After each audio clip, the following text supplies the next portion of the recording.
Good morning, Lagos. Good morning, Nigeria. It is the midweek edition of The Conversation here on Lagos Television.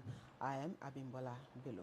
Good morning, and thanks for joining us on the show. I am Ajibola Ojeshola. It's so unusual to be on this side of the studio. Okay. Well, it just shows that there's something really happening today. And we know that Mr. President is in Lagos. And especially for those in the Alausa and the Ojota, Maryland axis this morning, we definitely feel the pang that Mr. President is coming to town.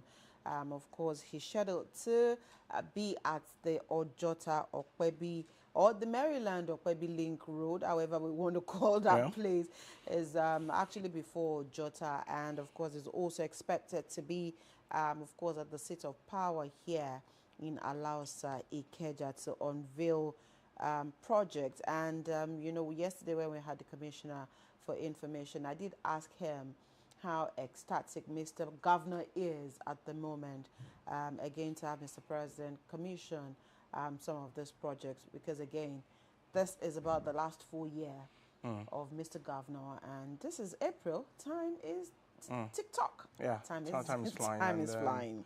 It's homecoming for Mr. President. He's back home here. And of course, those that are flying the flag of the party, they are making Mr. President proud. And some of his dreams as governor then is being completed by Mr. Babajide Olushola Sanwo-Olu. And for the taxpayers of Lagos State, they are also excited, seeing what the government is doing with their monies. And of course, the impact that some of this project is going to have on the quality or their living standards, rather in terms of education, infrastructure. Like you rightly pointed out, the Ojota, Maryland Link Bridge, the Tolu group of schools, and the multi-agency complex very close to us here. The multi-agency, I mean, I drove past this morning, it already has Mr. President's name. Wow. Bola Ahmed Tinubu complex. And, these things that are happening. You know that Tolu group of schools, I don't know, practically every administration that comes in will touch that school because it's actually a big complex. It is, 36 schools. And has many schools in it. And it's one of the, legacy projects that you can actually give to those living in Ajegule. Looking at how densely populated that place is. So, again, you should know that at some point in time, we will bring you live footages from those events happening across Lagos today. But of course, let's start the show and take our news points this morning. And then as soon as we are able to cross over to the outside broadcast team, we would have a feel what is going on in some of the venues this morning. Ajibola, let's start with you. All right, we're starting with security. Terrorism. FG begins trial of 500 suspects. The federal government has commenced a marathon trial of 500 terror suspects arrested in connection with a series of deadly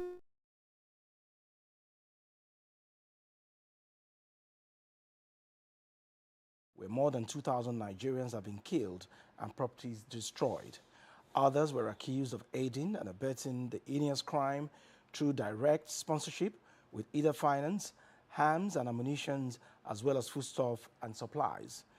The trial, which usually takes place at Kanji in Niger State, was moved to the FCC in Abuja since the court is currently on Easter holiday.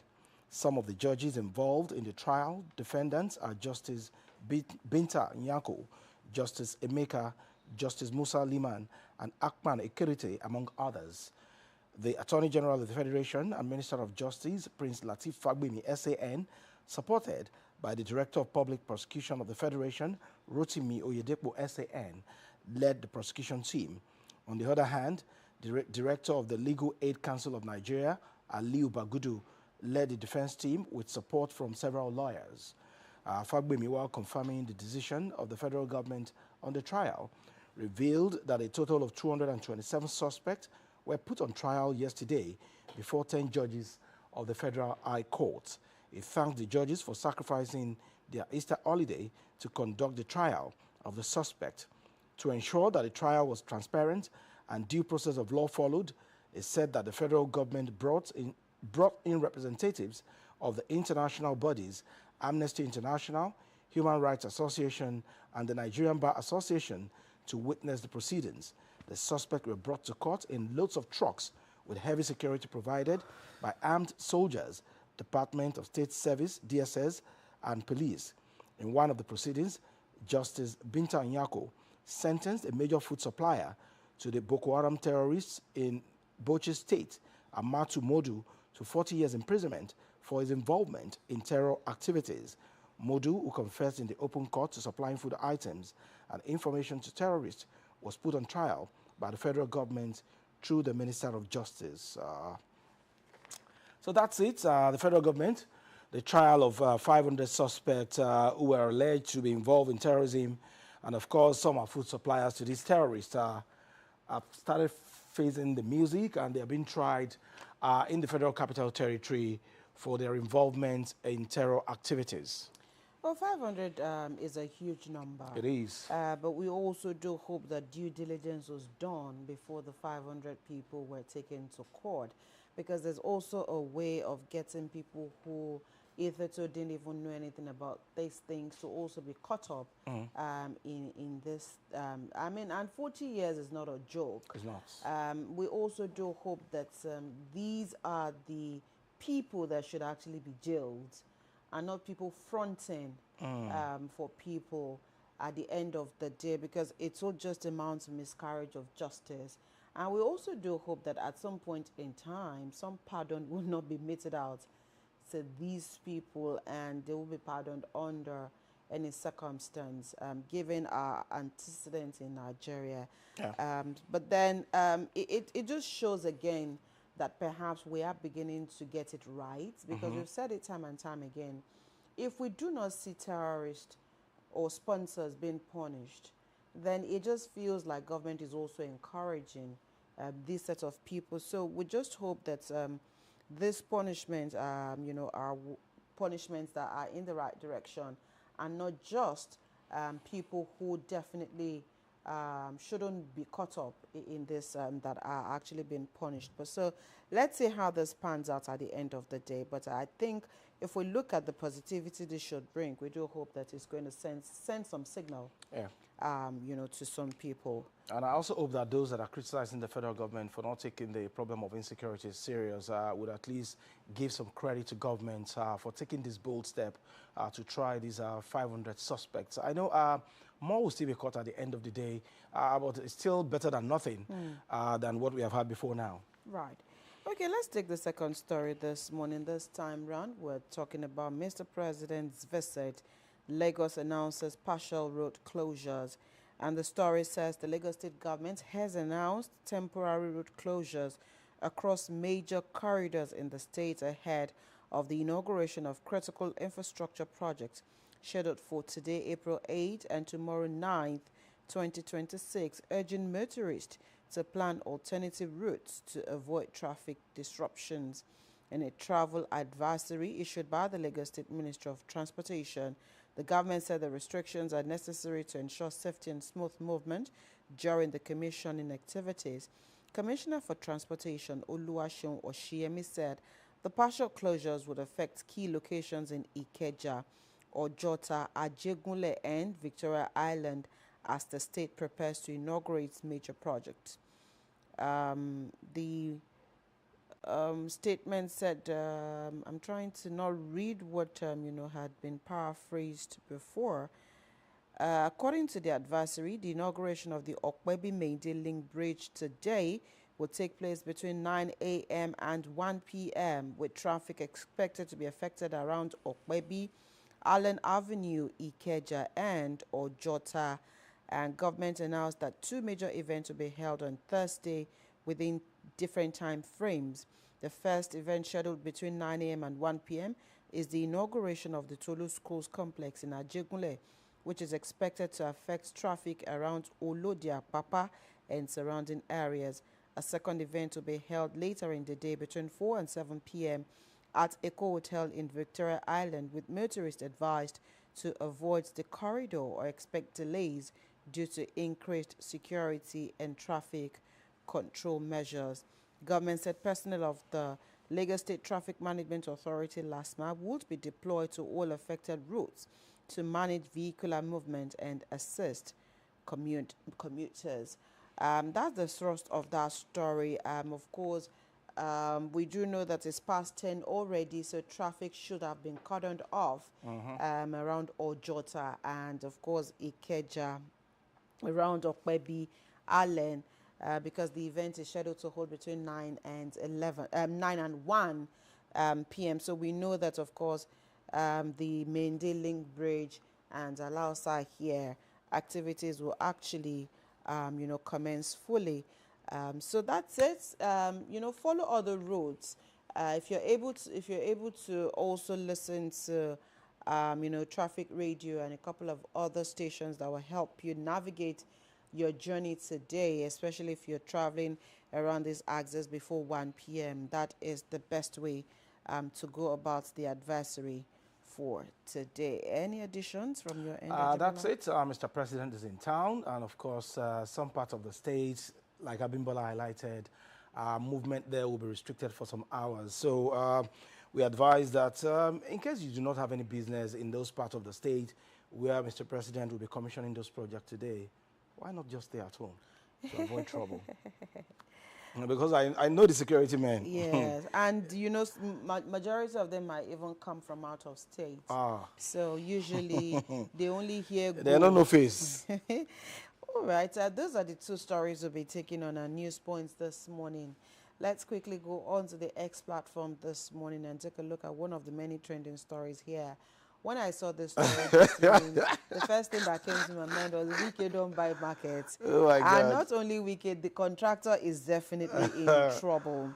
And of course, on the X platform this morning, this trend is actually on, and it is, of course, about this this roof of a particular bus station that fell off. And well, should we say fortunately, the bus station at the moment is not in use because it was commissioned not so long ago.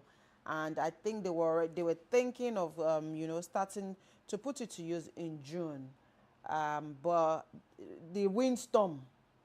Actually, I don't know if the windstorm was a test mode to find out the durability of this thing. But again, I think this also, without taking a swipe at the Honorable Minister, the Minister didn't undertake the project.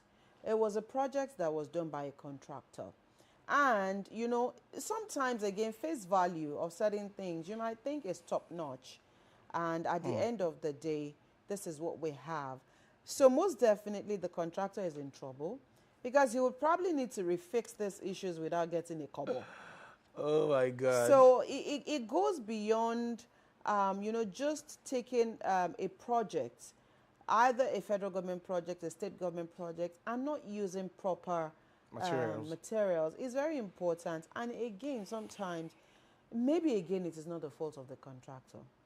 Maybe it is the inferior material that have flooded the Nigerian markets. Again, this thing, it goes beyond the minister, it goes beyond the contractor.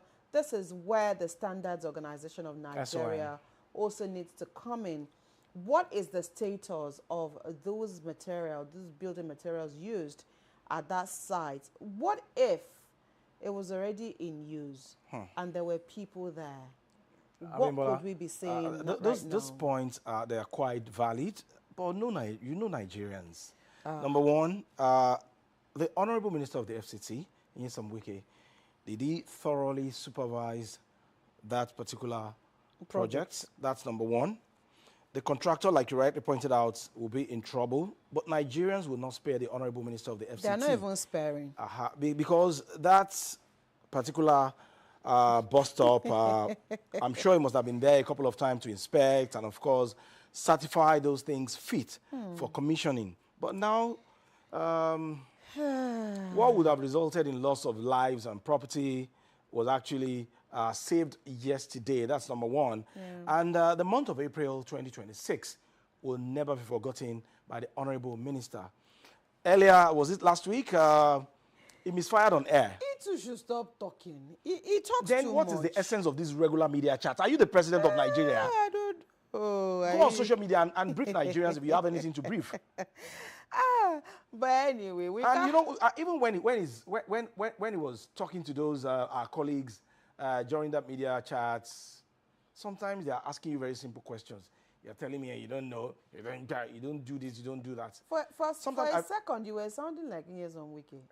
I was actually mimicking. I Wiki. know, I know. The actor For in you brought that out. I find it difficult to believe that it was actually called to the bar because sometimes it's crude, Yeah, I know. it's uncivil. There's some things that yeah.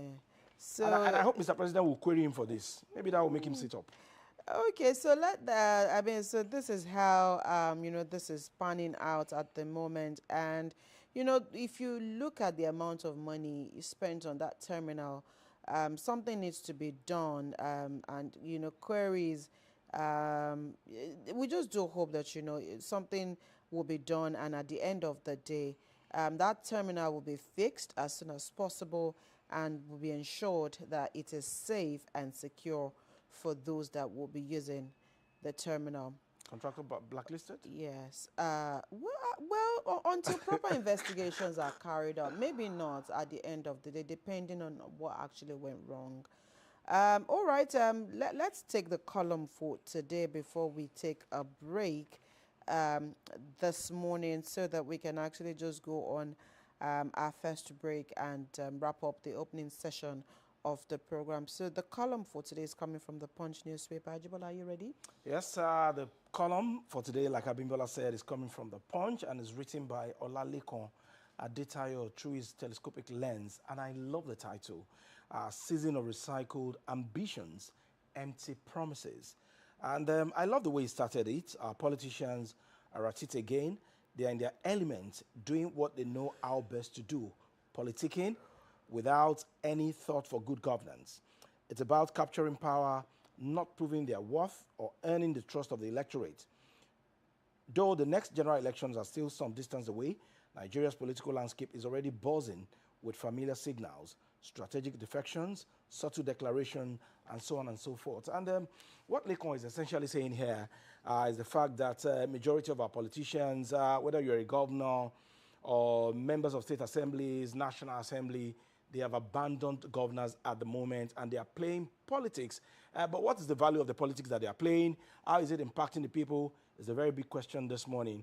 And Lekon also took a swipe at us, the electorate, saying that we are trading our votes. We don't know the value of our votes. So it is here and it is there, blaming the politicians as well as the electorate. And now that election is already here, 2027 general elections, of course, we'll be starting with that of the presidency. Value yourself, value your vote, and ensure that you vote credible people into office. Well, Lekon ended this beautiful piece by saying that until ambition is anchored on accountability and elections become a true reflection of the people's will, the country risks remaining trapped in a cycle where power changes hands, but progress remains elusive. Powerful words and powerful thoughts from Olalekan this morning, of course, in his column on the Punch newspaper. You can take a read on this thoroughly online or however you want to read the Punch newspaper today. We'll go on a quick break. When we return, our conversation will begin.